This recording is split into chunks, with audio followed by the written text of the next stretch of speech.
दोस्तों, देश में इस समय महंगाई लगातार बढ़ती जा रही है और आम आदमी की जेब पर एक के बाद एक नए झटके लग रहे हैं।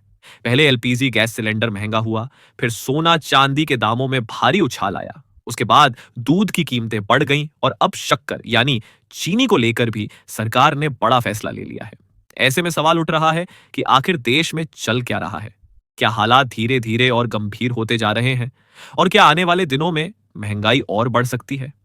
आइए पूरी खबर विस्तार से समझते हैं। दोस्तों, कि हाल ही में दुनिया भर में चल रहे तनाव, खासतौर पर ईरान, अमेरिका और इसराइल के बीच बढ़ते संघर्ष का असर अब भारत में भी दिखाई देने लगा है। अंतरराष्ट्रीय स्तर पर बढ़ते संकट के कारण तेल और कई जरूरी चीजों की सप्लाई प्रभावित होने की आशंका है। इसी को देखते हुए प्रधानमंत्री नरेंद्र मोदी ने देशवासियों से कई महत्वपूर्ण अपीलें की थीं। प्रधानमंत्री ने कहा था कि देशवासियों को पेट्रोल और डीजल का उपयोग कम करना चाहिए, क्योंकि भारत में तेल के पर्याप्त स्रोत नहीं है और हमें बड़े पैमाने पर विदेशों से तेल आयात करना पड़ता है। उन्होंने लोगों से वर्क फ्रॉम होम अपनाने, ऑनलाइन मीटिंग्स करने, निजी वाहनों की बजाय मेट्रो और पब्लिक ट्रांसपोर्ट इस्तेमाल करने, कार पूलिंग करने और इलेक्ट्रिक वाहनों को अपनाने की अपील की थी। इसके अलावा पीएम मोदी ने लोगों से अगले 1 साल तक सोना चांदी नहीं खरीदने की अपील भी की थी, ताकि विदेशी मुद्रा की बचत हो सके। खाने के तेल की खपत कम करने और रासायनिक उर्वरकों की जगह प्राकृतिक खेती की तरफ बढ़ने की सलाह भी दी गई थी।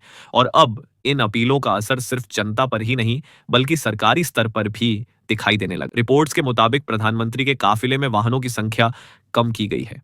कई राज्य सरकारें और मंत्रालय भी ईंधन बचाने की दिशा में कदम उठा रहे हैं, लेकिन इस बीच महंगाई ने आम आदमी को बड़ा झटका दिया है। सबसे पहले बात करते हैं सोना और चांदी की। हाल ही में केंद्र सरकार ने सोना और चांदी पर आयात शुल्क यानी इंपोर्ट ड्यूटी बढ़ा दी। पहले यह शुल्क 6% था, लेकिन अब इसे बढ़ाकर सीधे 15% कर दिया गया है।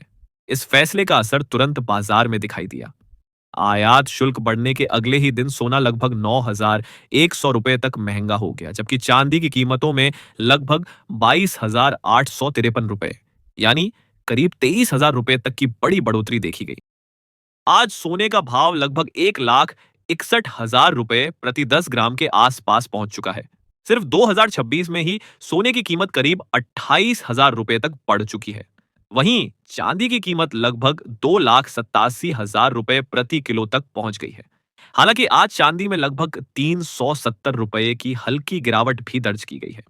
अलग अलग कैरेट के हिसाब से सोने की कीमतें अलग अलग शहरों में बदल रही। अब बात करते हैं सबसे जरूरी, देश के करोड़ों परिवारों को आज बड़ा झटका लगा है, क्योंकि अमूल ने दूध की कीमतों में 2 रुपए प्रति लीटर की बढ़ोतरी कर दी है। इसके बाद मदर डेयरी ने भी दूध के दाम 2 रुपए प्रति लीटर बढ़ा दिए। इतना ही नहीं, अलग अलग राज्यों की कई डेयरियों ने भी कीमतें बढ़ाई हैं।